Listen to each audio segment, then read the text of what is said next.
Do you know what they call the bones in your fingers? Phylagnes. You've got 14 phylagnes in each hand. I thought that couldn't be right since you got 5 fingers with 3 knuckles each. Shouldn't that be 15 phylagnes? But your thumb has only got 2 bones in them, so 14 finger bones. The hardest part of being involved with angels and demons and witches and monsters is trying to explain things to grown-ups because grown-ups have been told all their lives that these things aren't real. So when you say your house exploded because you accidentally brought the judgment of heaven down on a pair of evil Irish monsters with hands for heads and a guy who was basically a bus for worms with a flip-top head, they think you've got a wild imagination or are certifiably insane. Even when they do autopsies on all the bodies they find in the wreckage, burnt to cinders and skeletons, and 2 of those skeletons are all messed up because they seem to have been decapitated. That means their heads got cut off, and they got phylagnes where their spine should be. Nobody believes you. So I know there's not much point in trying to explain to Officer Jenny that I was temporarily possessed by a demon from hell when David Clark got his phylagnes chopped off and watched his mother get torn apart by a dog that had once been Mrs. Donovan before she turned into some sort of bloody mushroom colony that spread through the walls of her house. Heck, I saw it happen myself and I still have trouble believing it. That sort of stuff just doesn't happen outside of nightmares and movies my dad liked to watch. Hey, Officer Jenny. What's up? Are we going to the hospital or the police station? Police station. Can we go to the hospital instead? I don't feel so good. I'm not lying. I haven't felt good in a while. I haven't even felt okay. My head throbs every now and then, and sometimes my vision gets blurry and my stomach grumbles like it wants to throw up. I blame those eggy waffles from breakfast combined with getting clocked on the head by an adult and knocked unconscious. I've been running on pure panic since I woke up in the basement, but now that Furfur's trapped in that egg and David Clark is in the hospital and my heartbeat is relaxed, I feel ready to go back to sleep. After getting rid of some half-digested eggy waffles, that is. You can tell it to them down at the station, she says. What did I tell you about grown-ups? Hey, Officer Jenny? She sounds slightly more annoyed. What now? There's got to be a chart somewhere that shows how a grown-up's voice changes as you repeatedly ask them things. It usually starts at a 1, which is like a normal conversation, and by the 5th or 20th question, they're like at level 10, which is like Mr. Wilson when Dennis the Menace breaks in. We are currently at level 2 or 3, mild irritation. You should just pull over and let me out. I promise I'll go away and you'll never see me again. She doesn't even blink.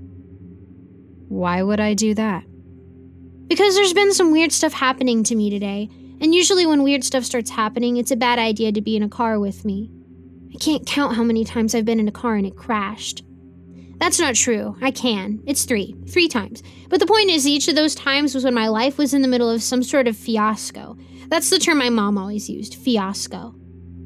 Hey, Little Miss Sunshine, let's not try to jinx this simple drive with your hoodoo curses, okay? I look out the window.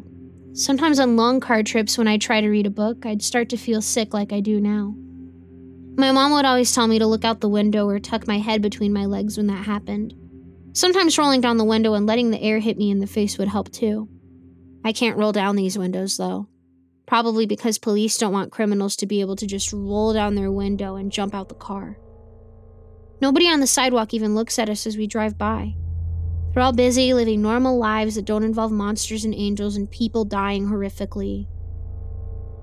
I wish I could wake up tomorrow and go to school and have normal things happen, like writing essays on books about kids from colonial times and getting gold stars in my progress chart for not setting anyone on fire. Hey, Officer Jenny? What? Ooh, we're at level 6. That was quite a jump. You have a dog named Rocky. Not after that boxing movie you like, but after Rocky the Flying Squirrel from Bullwinkle cartoons. You like to watch action movies, and your favorite is some film about snakes named Cobra. You lived with your dad since you were 4, and he didn't want you to become a police officer woman because he was afraid you'd get shot. She finally looks at me in the rearview mirror. One of her eyes looks weird, like it's not even there. It's just a big, gaping hole filled with darkness. But you're not gonna get shot. You're gonna get stabbed. I point to my eye. Right in the eye. Or something. The car slows and pulls over to the curb. Officer Jenny puts it in park and then stares at me silently in the mirror for about a minute.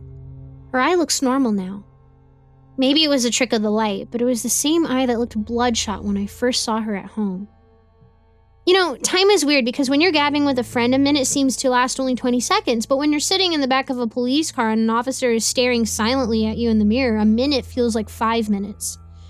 I wonder how time feels to someone gabbing to someone else as that person stares silently back at them from a mirror in a police car. I wonder if the two people are having entirely different feelings of how time is going. Finally, she speaks. You know why I don't like you, Madwhip? What? You don't like me? I thought we were getting along. Okay, let me think. Why don't you like me? You don't like children, maybe? Oh, or I remind you of someone you hated in elementary school. I know! I've got a funny name and it annoys you. Oh God, what if it's that you found out I've got this web of skin between my toes and you think I'm some sort of freak? I can think of some reasons. She leans around to look me in the eyes. It's what I call the I will turn this car around maneuver. Kids won't stop touching each other, I will turn this car around. Of course, nobody ever does turn the car around, but once my dad made Roger get out and drove off and left him on the side of the road because Roger used the A word. At my dad. He didn't care that Roger uses the A word. He cared that Roger used the A word at him. My dad had a line in the sand with Roger. He could swear all he liked as long as he didn't swear at our parents. My mom had a different line in the sand for me. Don't swear or you owe the swear jar a quarter. When the swear jar filled up, she'd take all my quarters and put them in the bank in an account for college. I think she thought it was a way to teach me not to swear, but I just saw it as paying my way through college. On the other hand, when I didn't have a quarter, I had to do extra chores. Oh right, Officer Jenny turns to look at me. I don't like you because you're an agent of chaos. I'm a what? You're destructive. You hide behind those big, brown, innocent eyes, but everywhere you go, everyone suffers, and you creep me out. You creep everybody out. I don't creep out Detective Guth. Everybody! I look away and search the horizon for birds. Birds are always flying. Not like a bird flies forever, but no matter what time or day it is, somewhere in the world a bird is flying, and you just gotta look for them. People are scared of things they don't understand. She shakes her head. I understand you just fine. Given a choice, you always make the wrong one.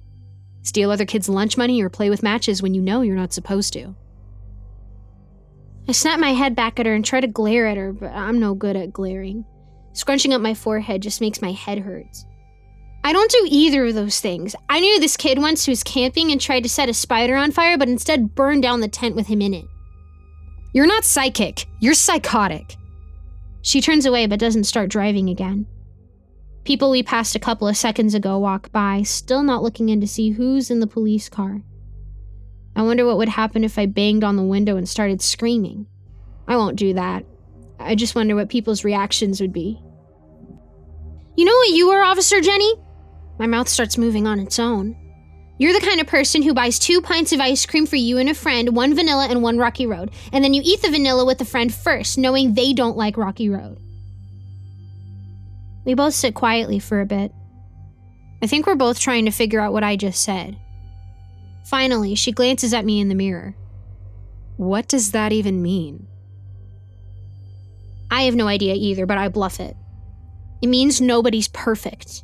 I cross my arms and huff. For some reason, she stews on this. I don't know what it is about ice cream, but I can see in her eyes that what I said is bugging her. She keeps looking at me, and then away, and then back at me, frowning a bit more. She doesn't say anything. Maybe she really did eat the vanilla ice cream and save the Rocky Road. I don't know where those words even come from. They just came out. I look out the window while we sit here quietly. There's finally someone looking in.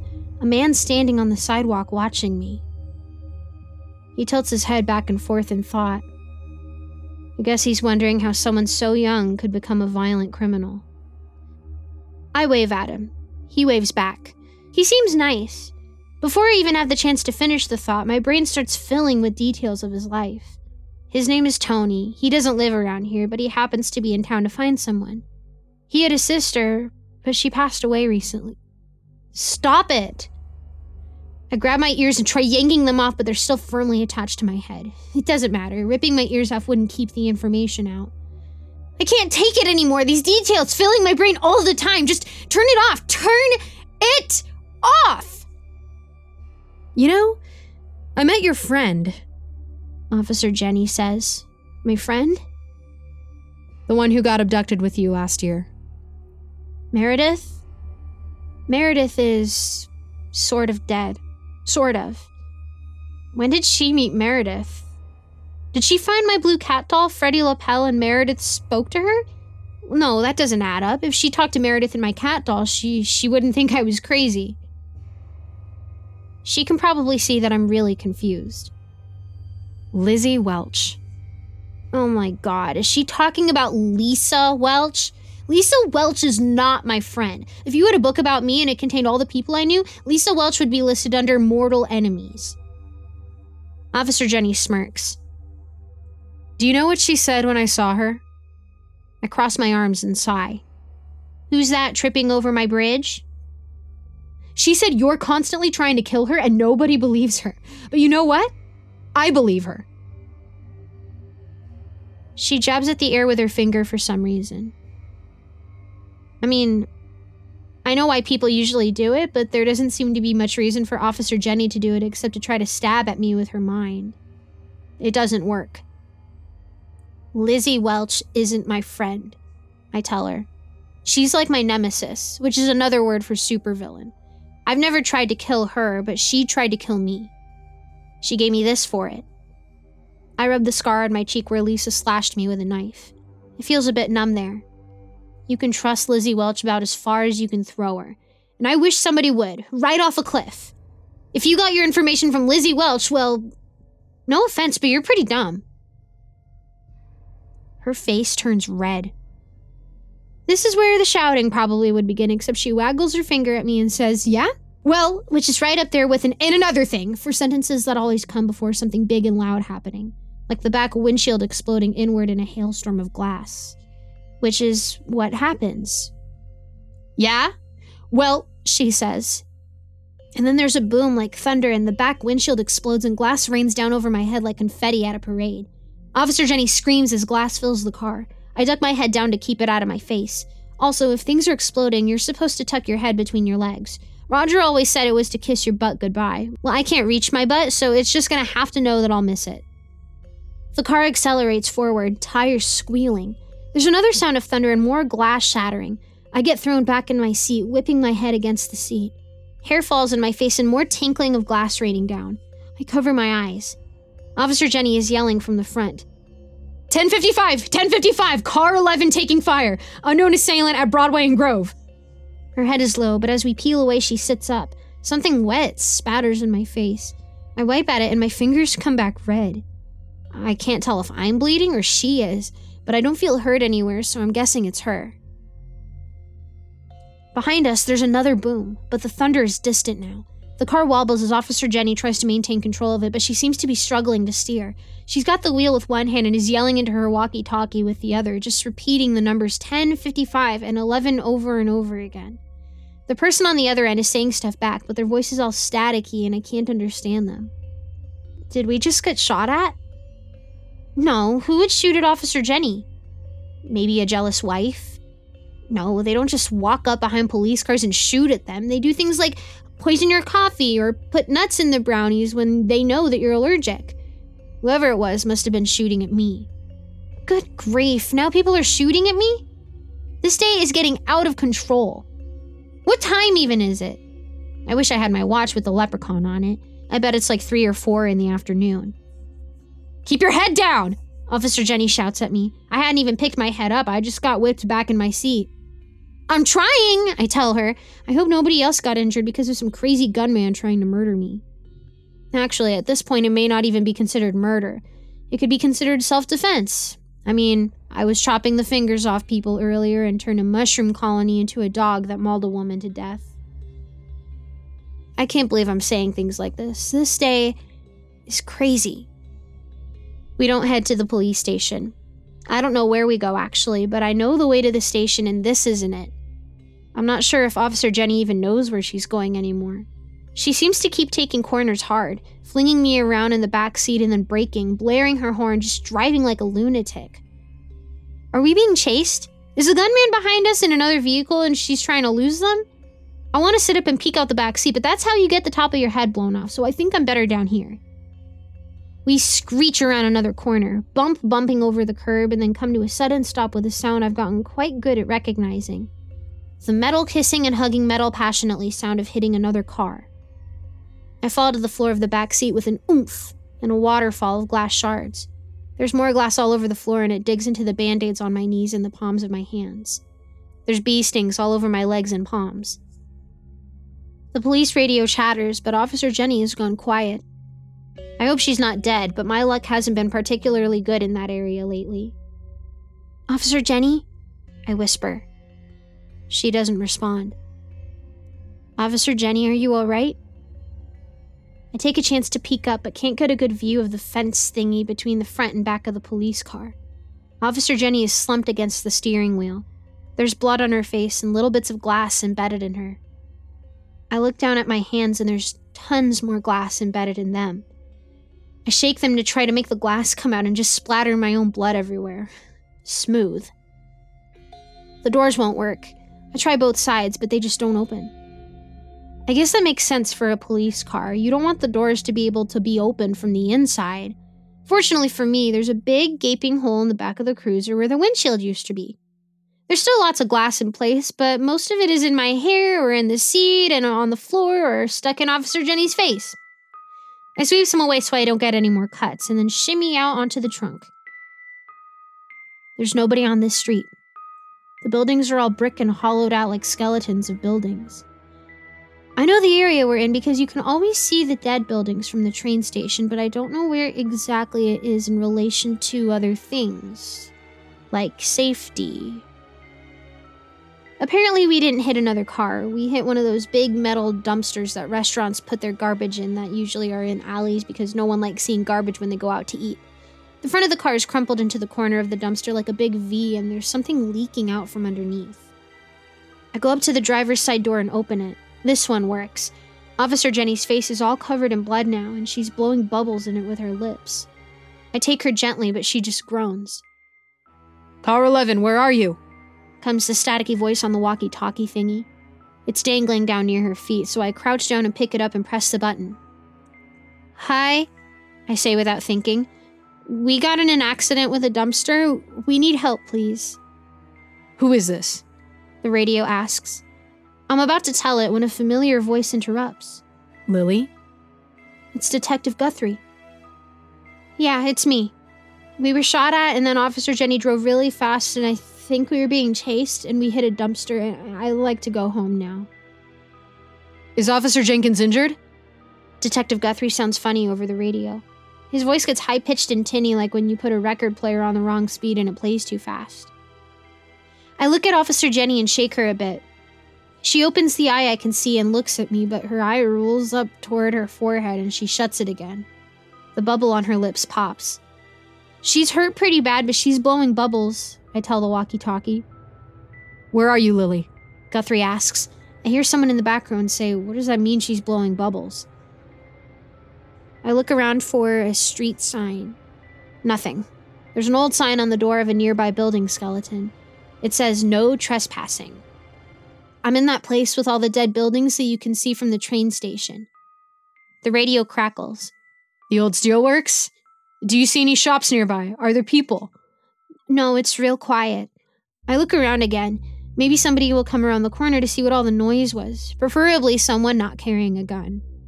Everything's brick. Oh, please hurry. Officer Jenny's bleeding a lot. Stay put, Lily. Detective Guthrie says. We're on our way. We'll find you. In the meantime, find some place to hide until you see police. The people on the radio start giving out codes and numbers again that don't make any sense to me. Guthrie's voice is gone. Probably with his voice box and the rest of him to go get in his car and find his way to this car so that he can take me to jail finally where I belong. Officer Jenny, they're coming. I pet her arm. She sighs, then with a burbly voice like someone trying to talk while drinking a glass of milk, says, Go hide. There aren't really any places around here, though. I could climb in the dumpster, but I'd smell like garbage later, and other people in jail would probably make fun of me and call me dumpster girl. Still, smelling like garbage beats dying, so I try to get in the dumpster, only to find that I can't lift the lid. I can't even climb up on the dumpster because my shoes slip and my knees scream in pain. There's blood on my pants, and it definitely feels like I've cut myself.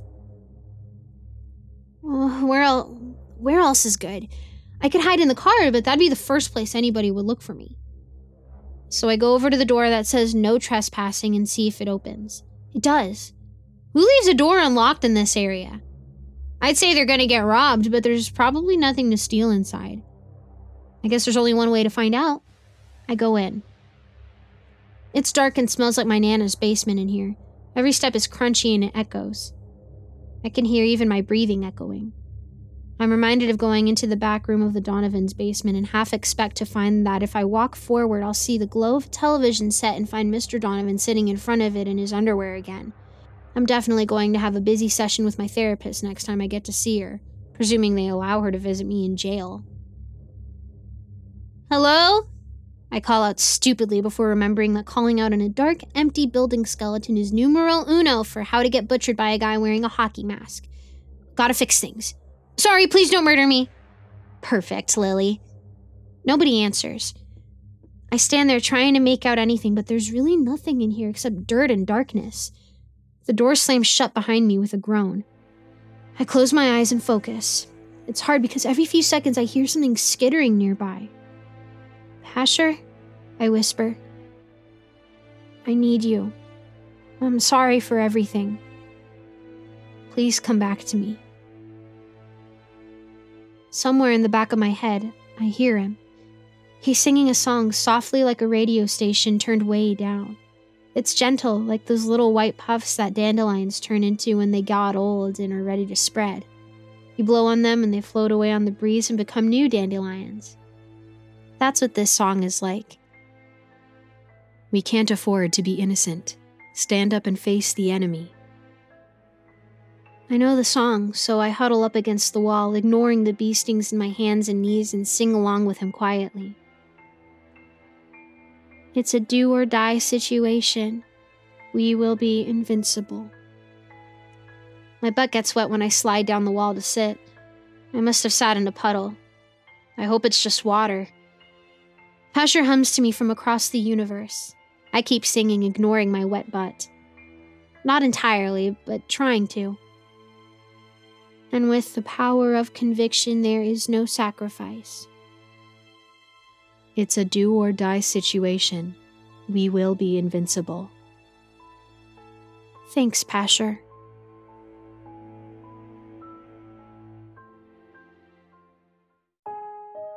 Good evening once again, kids. It's me, MrCreepyPasta, and I want to tell you thank you for watching tonight's video, or for listening to tonight's episode of the podcast that's available on Spotify, or on Apple Music, or on any other places that you can get podcasts. If you guys have loved any of the series you've been hearing on the channel, such as the Neverglade Mysteries, My Tiny Town Has Just Been Put on Lockdown, or Tales from the Gas Station, and you've wondered if there's more, there is.